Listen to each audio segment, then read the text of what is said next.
Professional mixed martial arts is the pinnacle of fighting, but it's not the pinnacle of unmixed martial arts.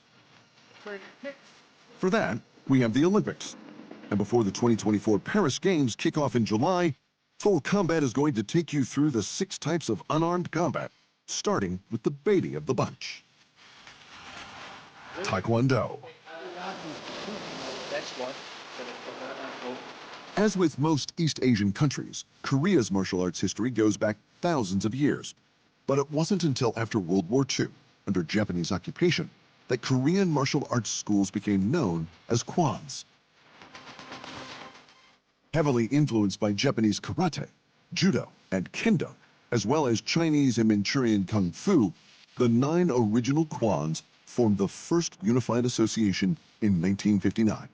From there, the sport spread out to the world. It was first added as a demonstration sport in Seoul in 1988, and then Barcelona in 1992. For Sydney 2000, it became part of the official Olympic program. But unlike karate and judo, who are dominated by the athletes from their country of origin, Taekwondo is anyone's game. The name Taekwondo literally translates to the way of kicking and punching, which tells you the basics of the sport. The aim of the game is simple: land as many clean and effective strikes to the body or to the head to score the highest amount of points possible, or to score a knockout. Similar to amateur boxing, Taekwondo bouts consist of 3 2-minute rounds with 1-minute breaks. Fighters progress through to the championship fight via an elimination tournament, and fighters win via knockout, points, or by gaining a lead of 12 points. The sport also has a surprising similarity to football or soccer. If at the end of 3 rounds the scores are tied, a 4th sudden death overtime round is implemented, which isn't quite as cool as it sounds.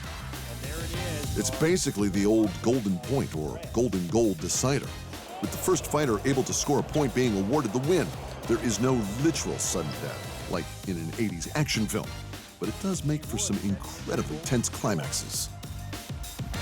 A penalty, known as a gamjeon, can be given at any time for rule breaking, such as hitting an area not recognized as a target, such as the legs or neck. What's different about the Taekwondo penalty, though, is that the point isn't subtracted from the offender's score. Instead, the opposing fighter is awarded a point, and after 10 gamjeons, a player is declared the loser. Similar to the other Olympic striking disciplines, Taekwondo is all about points or knockouts, which means certain protective measures have been taken for the health of competitors.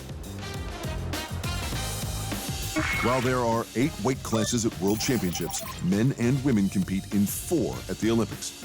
Each fighter wears a white uniform called a dobak and protective gear in red or blue, including a hogu to protect the body, head protectors, and forearm and shin guards. Where Taekwondo possibly outshines boxing and karate is its allocation of bonus points for technique, because this one difference is what makes Taekwondo so exciting. A standard, clean, straight punch to the body, or hogu, is awarded 1 point, but it has to be a straight. It has to make strong contact.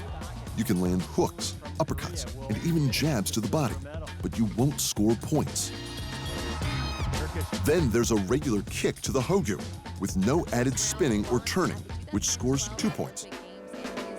But a regular kick to the head, with no added spinning or turning, scores 3 points.